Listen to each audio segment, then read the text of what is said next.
I filled my hands, but my heart was longing for something more, and you called my name,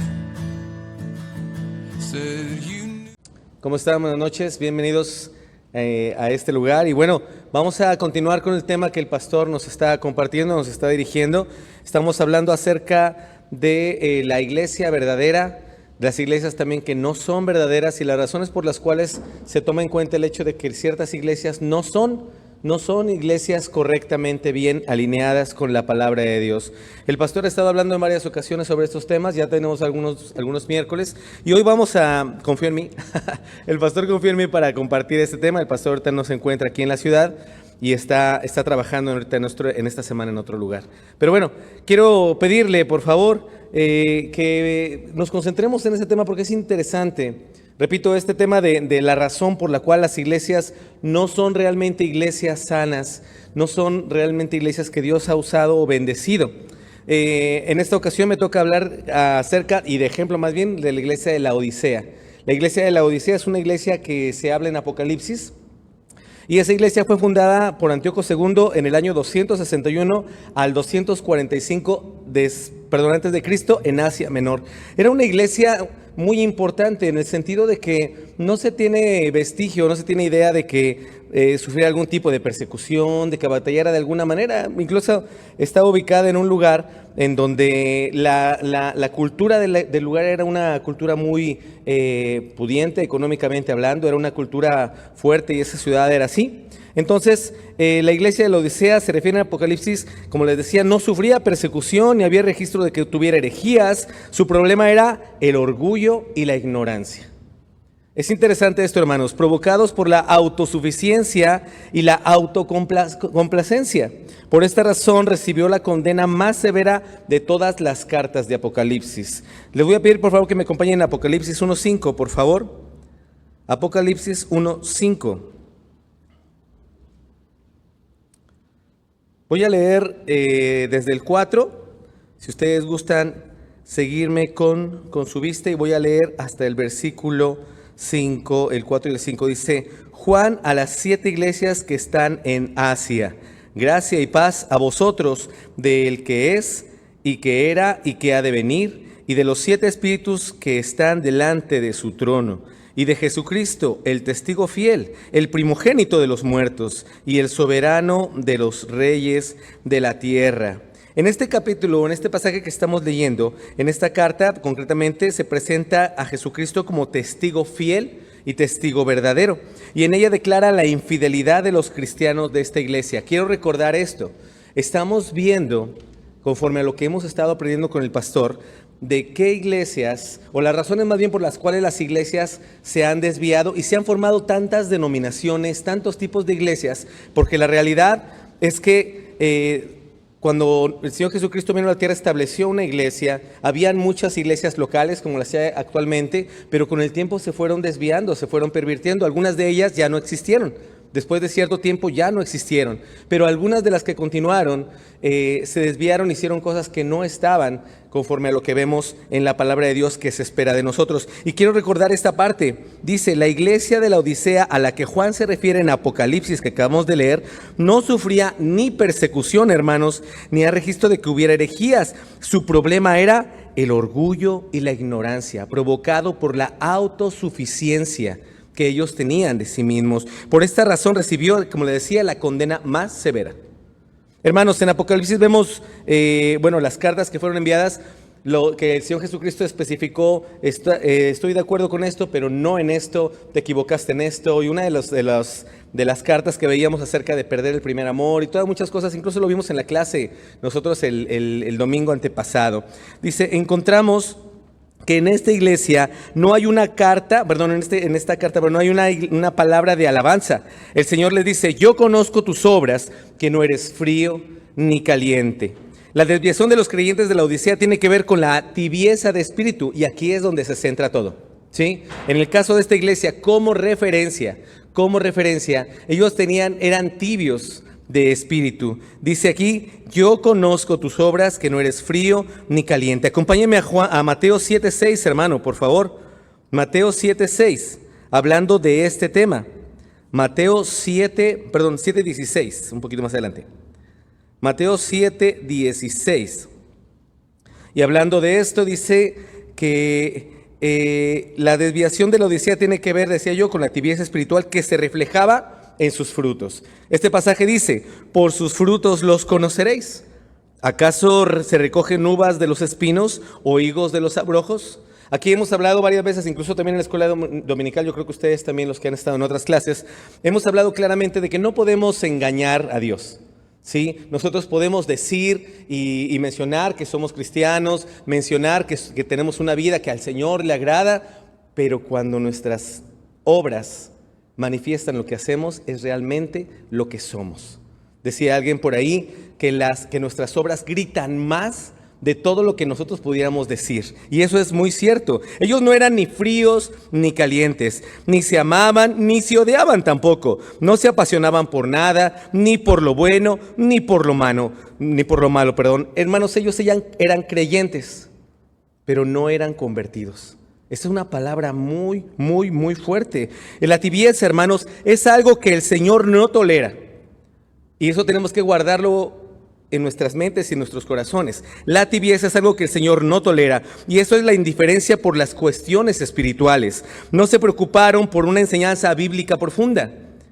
No les importó que hubiera errores doctrinales y tampoco por combatirlos. Hace un tiempo, de hecho no hace mucho, estaba en una plática con otra persona y le estaba comentando acerca del tema de los ángeles, porque salió ese tema. Y yo le explicaba, mira, nosotros vimos esto y este tema acerca de los ángeles. Creemos que en la actualidad los ángeles no tienen una participación, porque la iglesia es la que comenda, entendiendo claramente que lo que es un ángel, que significa que es un enviado, la iglesia es la que ha tomado ese papel porque el Señor se lo dio. Y recuerdo que me dijeron, estoy hablando de un cristiano, me dijo, pero no puede ser eso. Eso que ustedes dicen es muy radical. Es muy radical porque los ángeles, hay testimonios de personas los cuales pasa algo en su vida y luego alguien que nunca existió realmente fue el quien los ayudó. Yo decía, qué curioso de un cristiano escuchar esa idea. No se me hace nada coherente. Pero bueno, dice aquí acerca de ese tema precisamente. Dice, una insoportable falta de compromiso y despreocupación por el crecimiento espiritual. Aquí quiero repetir esto que estoy comentando, porque recuerden, en la clase de escuela dominical comentamos constantemente, me tengo que poner yo a la luz de lo que estoy diciendo y realmente viendo de qué me sirve. Dice, la tibieza es algo que el Señor no tolera, y eso es la indiferencia por cuestiones espirituales. Dice aquí, no se preocuparon por una enseñanza bíblica profunda, sino nada más con encimita.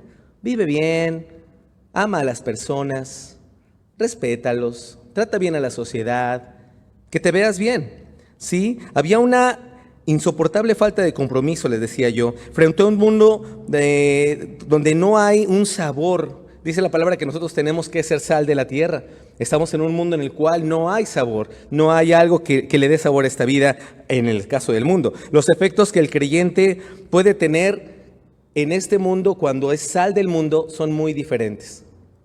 ¿Entendemos a qué nos referimos con la sal del mundo, hermanos? ¿Sí? Cuando nosotros somos la sal del mundo, bueno, decía la otra vez mi esposa, se me olvidó ponerle se me olvidó ponerle sal a la sopa. No sabía nada.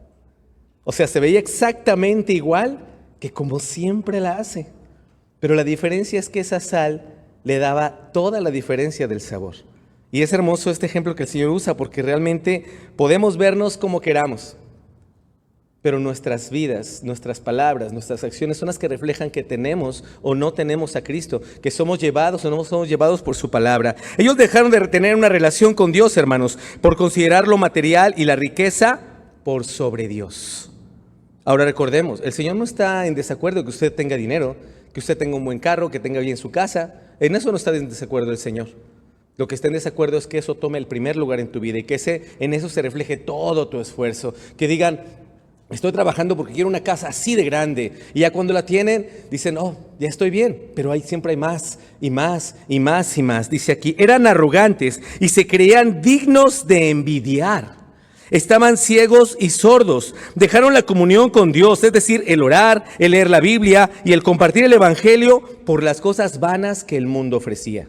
Vuelvo a repetir, el hecho de que usted trabaje para tener algo que le guste no está en contra de lo que Dios quiere. Porque el Señor lo ha bendecido. ¿Me explico?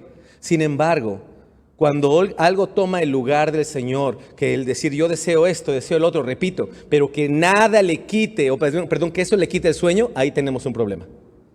Ahí tenemos un problema. Tras todo esto, el Señor había quedado fuera y Él llamaba a la puerta para poder entrar. Fíjese qué duro. Muchas personas usamos o se ha llegado a usar este pasaje que dice, el Señor toca a la puerta y llama, para que tú conozcas al Señor, pero está eso fuera de contexto. Ahí le está hablando a una iglesia que ha sacado al Señor Jesucristo de su vida. Podemos estar aquí dentro de las cuatro paredes, estar cantando, estar haciendo una y otra cosa, pero si en nuestras vidas no está Cristo, lo hemos sacado por preocuparnos porque nos veamos bien, porque todo se vea muy bonito, porque todo parezca estar bien, ahí tenemos un problema. No podemos engañar al Señor. Esa era una característica de la iglesia de la Odisea, hermanos. Esa era una razón. Actualmente hay muchas iglesias que hacen eso. Y esto lo digo con temor y temblor. Tenemos que observarnos cada uno de nosotros para saber cuáles son las motivaciones de nuestro corazón. Tenemos que observar con cada uno de nuestros ojos, voy a decirlo de esta manera, unos a otros. Y preguntarnos si no estamos cayendo en que tengamos unas vidas que estén preocupadas por verse bien, porque usted me vea bien, porque yo los vea bien y realmente nuestras vidas y nuestra comunión con Dios no existe. Hace 2 domingos que tuve la oportunidad de compartir aquí también el miércoles hablábamos acerca del primer amor. Hablábamos acerca del primer amor y lo que decíamos es que la gente deja de venir porque lo primero que hace es perder su primer amor. ¿Y qué era el primer amor?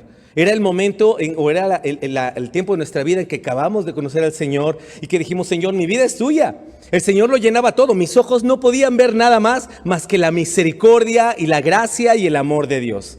Pero con el pasar del tiempo, nos empezamos a preocupar más por afanes, incluso de la misma congregación. Es que tengo que hacer esto, tengo que hacer el otro. Y la relación con el Señor quedaba en segundo, tercero, cuarto plano. Yo ya no oraba. No estoy dando mi testimonio, se deja de orar más bien porque nos ocupamos tanto en las cosas de Dios que Dios ya no forma parte de lo que hacemos. Repito esta idea, me ocupaba o nos podemos ocupar tanto en las cosas de Dios que yo dejo de preocuparme por tener esa relación con Dios. ¿Y qué digo? Es que estoy trabajando para el Señor, estoy echándole muchas ganas. Señor, tú sabes cómo trabajo para ti, pero también el Señor sabe muy bien que tiene semanas, meses que tal vez yo no me hinco y hablo con Él. Más que para la comida y para dormir. Esa era una de las cuestiones que había pasado con Sardis, hermanos, con la iglesia de Sardis, que son la referencia. Tenemos otra idea por aquí también, otra referencia. Acompáñenme por favor a Apocalipsis 3. Estábamos hace un momento ahí en Apocalipsis. Acompáñenme a Apocalipsis 3, del 1 al 6. Y quiero que observemos rápidamente el contexto de esta iglesia. Estamos hablando de la iglesia de Sardis, Apocalipsis 3, del 1 al 6. Y dice la palabra de Dios, escribe al ángel de la iglesia en Sardis, el que tiene los 7 espíritus de Dios y las 7 estrellas, dice esto, yo conozco tus obras, que tienes nombre de que vives y estás muerto. Sé vigilante y afirma las otras cosas que están por venir, porque no he hallado tus obras perfectas delante de Dios. Acuérdate, pues, de lo que has recibido y oído, y guárdalo, y arrepiéntete. Pues si no velas, vendré a ti como ladrón, y no sabrás a qué hora vendré a ti. Pero tienes unas pocas personas en Sardis que no han manchado sus vestiduras y andarán conmigo en vestiduras blancas porque son dignas. El que venciere será vestido de vestiduras blancas y no borraré su nombre del libro de la vida y confesaré su nombre delante de mi Padre y delante de los ángeles. El que tiene oídos, oiga lo que el Espíritu dice a las iglesias. Es una palabra fuerte. Es una palabra fuerte lo que dice aquí. Hermanos, esta iglesia tenía más de 600 años de antigüedad antes de que se hablara de ellas en Apocalipsis. El Sardis era una ciudad muy rica gracias a que estaba ubicada en un área en la cual favorecía mucho la economía por la actividad comercial. Ella estaba ubicada cerca de un río que se llamaba Páctolos. Este río era un río de donde sacaban mucho oro durante mucho tiempo. Era económicamente hablando una potencia. Sin embargo, hermanos, al momento de escribirse Apocalipsis, no había más que recuerdos, ya que el estancamiento y la decadencia se habían apoderado de ella. Cuando hablamos de estancamiento y de decadencia, estamos hablando de que seguía siendo económicamente fuerte, pero estaban completamente desviados los ojos de las cosas que tenían que ver con el Señor. Dice el pasaje que acabamos de leer: delante de los ojos de Dios nada puede permanecer oculto. Dice: yo conozco tus obras, que tienes nombre de que vives y estás muerto. Hermanos, Dios puede ver el interior del corazón de cada uno de nosotros, no solamente en el exterior. Usted recuerda el pasaje cuando el sacerdote Samuel escogió a Saúl como rey. ¿En qué se fijaron? ¿En qué observaron todo el pueblo? Observaron que él era un hombre grande. ¿Así, hermano? Sí, era un hombre grande. Dice la palabra que él sobrepasaba del hombro hacia arriba a todos. Era un hombre muy bien parecido. Ellos observaron características físicas. Dijeron, él puede ser rey. Tiene toda la imagen de rey. ¿Sí? Pero ellos no vieron su corazón. Ellos no vieron su corazón. Hermanos, ustedes y yo tenemos que tener cuidado con esto. Dice aquí, Dios puede ver el interior de cada corazón. No solo ve el exterior, no solo ve lo guapo que están los caballeros, no solo ve lo hermosas que pueden ser las damas. Incluso el Señor puede observar también tus capacidades. Puedes tener grandes capacidades, pero tu corazón y mi corazón pueden estar alejados del Señor bastante. Dice, con respecto a esta iglesia, debemos notar que a diferencia de otras, el Señor no comienza nada mencionando positivamente algo sobre ella. De hecho, pasa directamente a ser la condenación más severa que escuchamos en todas las cartas de Apocalipsis. Y volvemos a lo mismo. Ellos tenían cosas muy visualmente hablando atractivas.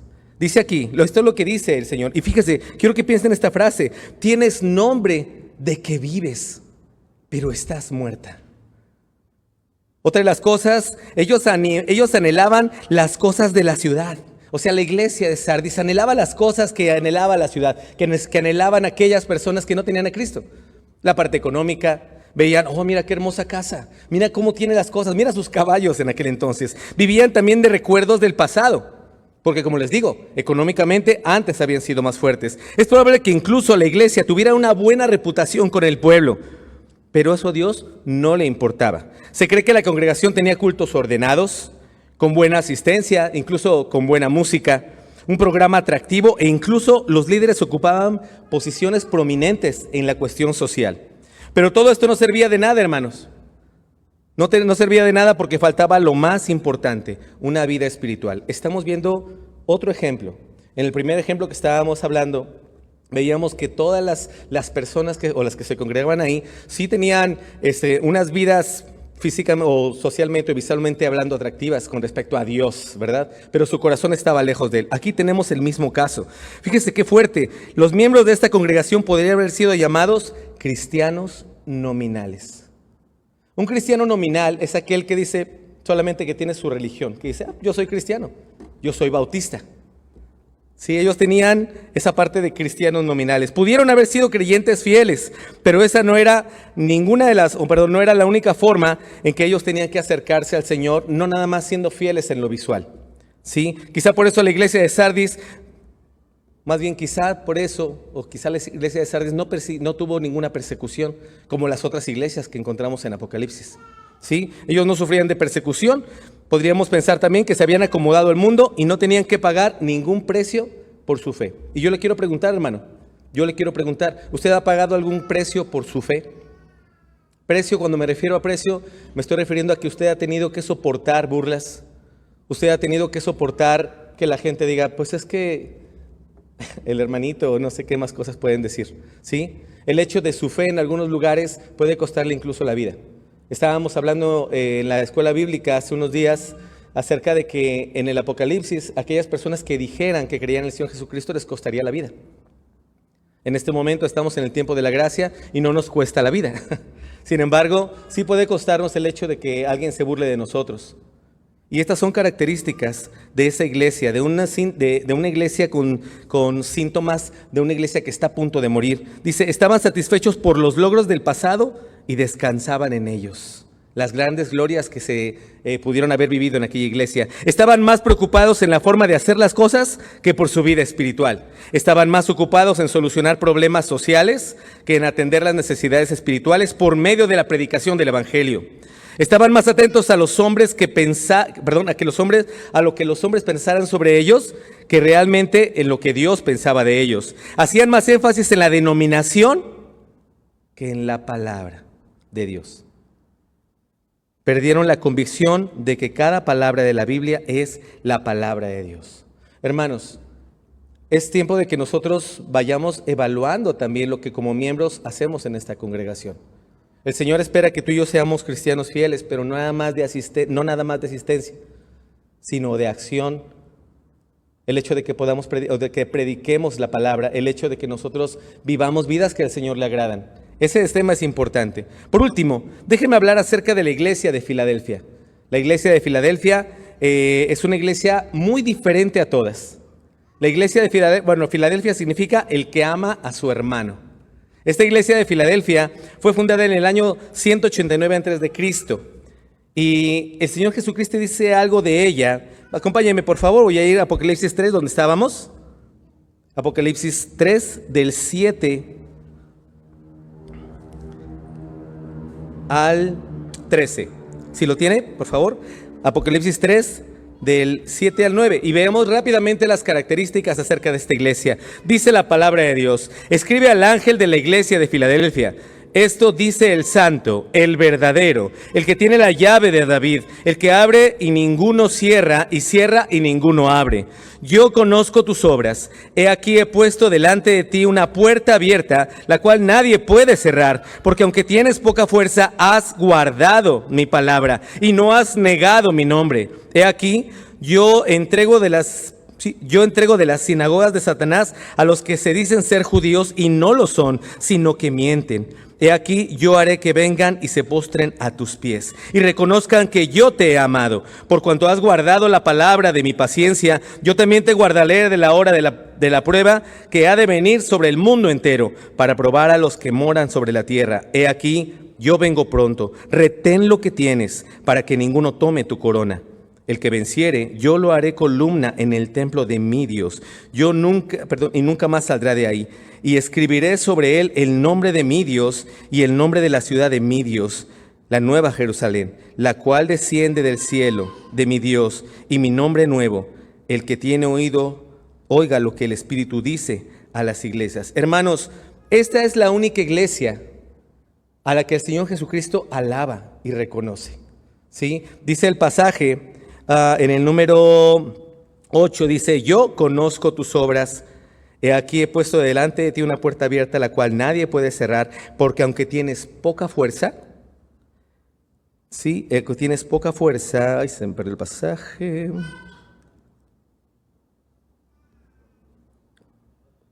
Gracias, hermanos.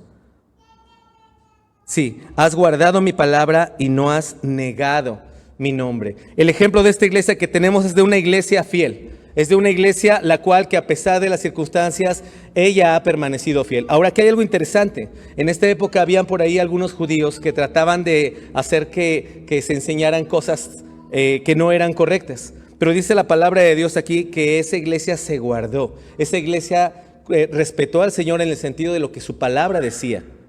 Hermanos, hay iglesias, de lo que estamos comentando, hay iglesias como la de Sardis, la que acabamos de mencionar también, la iglesia de Laodicea, que tuvieron grandes problemas acerca de, no de lo que decían, sino de lo que vivían. En la iglesia de Filadelfia no tenemos eso, vemos una iglesia fiel, una iglesia verdadera. Comentaba el pastor una frase que a mí me llamó mucho la atención en los miércoles anteriores. Él decía: hay muchas iglesias que se han formado, muchas denominaciones que se han formado por doctrinas falsas, y estas cosas que hemos visto, podemos ver que era la causa de muchas desviaciones. Tenemos que orar para que cuando llegue el momento y que vamos a ver por qué esta iglesia es una iglesia bíblica, porque esta iglesia es una iglesia bíblica, entendamos que la razón básicamente es el hecho de que es una iglesia que se fundamenta solamente en la palabra. Solamente en la palabra. No tenemos otra norma de fe, solamente la Biblia. ¿Sí? Pues vamos a orar. Creo que terminé tiempo. Estaba midiendo mis tiempos. Vamos a terminar. Gracias a los que nos observaron. Y bueno, que tenga un buen día.